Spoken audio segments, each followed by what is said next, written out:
Market को समझने का एक ही तरीका है, सही एनालिसिस, सही डिसीजन।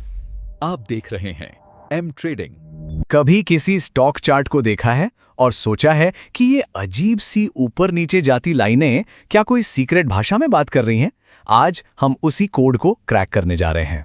पहली नजर में लग सकता है कि ये तो बस ऊपर नीचे जाती हुई लकीरों का एक कह सकते हैं एक जाल है, लेकिन अगर थोड़ा गौर से देखें तो क्या हो अगर ये लाइनें हमें एक कहानी सुनाने की कोशिश कर रही हों? बिल्कुल, ये कहानी ही तो है। ये कहानी है बाजार में खरीदारों यानी बुल्स और विक्रेताओं यानी बेयर्स के बीच की एक जबरदस्त लड़ाई की, और चार्ट पैटर्न वो भाषा है जिससे हम इस कहानी को पढ़ सकते हैं, समझ सकते हैं। तो चलो कहानी का पहला चैप्टर शुरू करते हैं। ये उस पल के बारे में है जब बाजार एक मजबूत ट्रेंड में भागते भागते एक छोटा सा ब्रेक लेता है, बिल्कुल वैसे ही जैसे कोई मैराथन रनर लंबी दौड़ के बीच में थोड़ा सुस्ताता है, सांस लेता है। तो ये कंटिन्यूएशन पैटर्न आखिर है क्या? इसे ऐसे समझिए जैसे बाजार अपनी सांसें रोक रहा है। मतलब कीमत एक दिशा में तेजी से भागती है, फिर थोड़ी देर के लिए रुकती है मानो सुस्ता रही हो, और फिर उसी दिशा में अपना सफर आगे बढ़ा देती है। इसके सबसे अच्छे उदाहरण हैं फ्लैग्स और पेनेंट्स। यहां हम देख सकते हैं कि कैसे थ्योरी असल में काम करती है। देखिए, एक तरफ है इसका साफ सुथरा डायग्राम, इसका ब्लूप्रिंट, और दूसरी तरफ एक बुल फ्लैग का असली चार्ट, कहानी एक्शन में। तो इसके पीछे की साइकोलॉजी क्या है? सोचिए, सबसे पहले एक तेज चाल आती है भारी भरकम वॉल्यूम के साथ। इसे हम कहते हैं फ्लैग पोल। यह है शुरुआती जोश। फिर एक छोटा सा ब्रेक आता है जब कुछ लोग अपना मुनाफा निकालते हैं, जिससे कीमत थोड़ी सी सुस्त पड़ जाती है। और इस दौरान वॉल्यूम का कम होना ये बहुत जरूरी है। यह दिखाता है कि ज्यादातर लोग अभी भी ट्रेंड के साथ खड़े हैं। और फिर बूम, ट्रेंड एक नए जोश और जबरदस्त वॉल्यूम के साथ फिर से शुरू हो जाता है। अब कहानी के अगले चैप्टर पर चलते हैं। यहां मामला शांत नहीं है, बल्कि खरीदारों और विक्रेताओं के बीच एक तनाव वाला माहौल बन जाता है। ये इच्छा शक्ति की असली लड़ाई है। तो ये है असेंडिंग ट्रायंगल। यहां ध्यान से देखिए, नीचे वाली ट्रेंड लाइन लगातार ऊपर जा रही है, पर ऊपर वाली लाइन एकदम सपाट है। ये क्या बता रहा है? ये बता रहा है कि खरीदार हर बार पहले से ज्यादा कीमत देने के लिए तैयार हैं। वो धीरे धीरे विक्रेताओं की सप्लाई को सोख रहे हैं। ये उनकी बढ़ती हुई आक्रामकता और ताकत को दिखाता है। और इसके ठीक उल्टा है डिसेंडिंग ट्रायंगल। यहां देखिए, ऊपर वाली ट्रेंड लाइन नीचे की ओर झुक रही है, जबकि नीचे की सपोर्ट लाइन सपाट है। इसका मतलब यह है कि विक्रेता कीमत को नीचे धकेलने के लिए लगातार कम दाम पर बेचने को तैयार है, और खरीदारों का जो सपोर्ट है वो कमजोर पड़ रहा है। तो यहां सबसे जरूरी बात क्या है? ये दोनों पैटर्न बाजार की दो बिल्कुल अलग अलग भावनाओं को दिखा रहे हैं।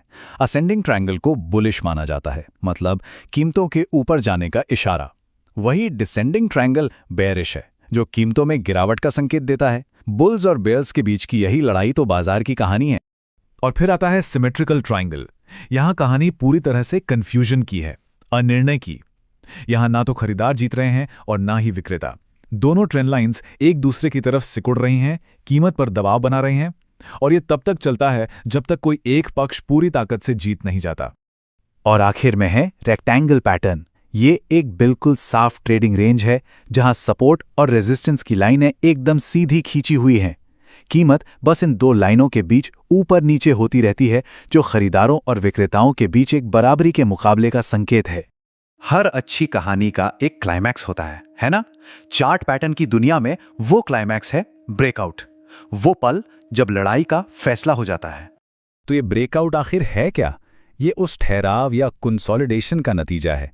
ये तब होता है जब कीमत पैटर्न की बाउंड्री को तोड़कर बाहर निकलती है, और ये मूव अक्सर जबरदस्त वॉल्यूम के साथ आता है, जो एक नई दिशा का साफ साफ संकेत देता है। किसी भी अच्छी कहानी में एक सुराग जरूर होता है, एक हिंट जो बताता है कि आगे क्या होगा। और यहां चार्ट्स की दुनिया में वो सुराग है वॉल्यूम। जी हां, एक असली भरोसेमंद ब्रेकआउट की पहचान हमेशा वॉल्यूम में एक बहुत बड़े उछाल से होती है। इस असली उदाहरण को देखिए जरा। ब्रेकआउट के ठीक उस पल में वॉल्यूम बार कैसे आसमान छू रहा है। ये बाजार की भीड़ की दहाड़ की तरह है। इस बात का सबूत है कि एक साइड ने दूसरी साइड को पूरी तरह से हरा दिया है। ये कंफर्म करता है कि कहानी अब एक नई दिशा ले रही है। तो ठीक है, ब्रेकआउट हो गया, अब क्या? एनालिस्ट अक्सर ये अंदाजा लगाने के लिए एक सिंपल तरीका इस्तेमाल करते हैं कि कीमत कितनी दूर तक जा सकती है। वो पैटर्न के सबसे चौड़े हिस्से को नापते हैं और फिर उसी दूरी को ब्रेकआउट पॉइंट से आगे प्रोजेक्ट कर देते हैं। लेकिन इन पैटर्न्स को इस्तेमाल करने से पहले एक बहुत ज़रूरी बात है जो हमेशा याद रखनी चाहिए।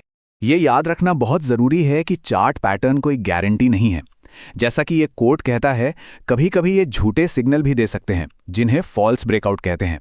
ये भविष्य बताने वाली कोई जादू की गेंद नहीं है, बल्कि यह संभावनाओं को समझने का एक पावरफुल टूल है। तो आज हमने क्या सीखा? हमने ये सीखा कि चार्ट पैटर्न खरीदारों और विक्रेताओं के बीच की साइकोलॉजिकल लड़ाई की कहानी बताते हैं। कंटिन्यूएशन पैटर्न एक पॉज है, एक ठहराव। कंसोलिडेशन पैटर्न एक लड़ाई है और ब्रेकआउट उस लड़ाई का नतीजा है। और हाँ, सबसे जरूरी बात, वॉल्यूम ही उस नतीजे को कंफर्म करता है। तो मैं आपको इसी सवाल के साथ छोड़ता हूं। क्या चार्ट पैटर्न हमें भविष्य का नक्शा देते हैं, या ये सिर्फ अतीत में लड़ी गई लड़ाइयों का एक खूबसूरत रिकॉर्ड है? ये एक ऐसा सवाल है जो आज भी ट्रेडर्स और एनालिस्ट्स को सोचने पर मजबूर करता है। ट्रेडिंग सिर्फ स्किल नहीं, ये एक डिसिप्लिन है। लाइक करें, सब्सक्राइब करें और ट्रेडिंग स्मार्ट बनाएं।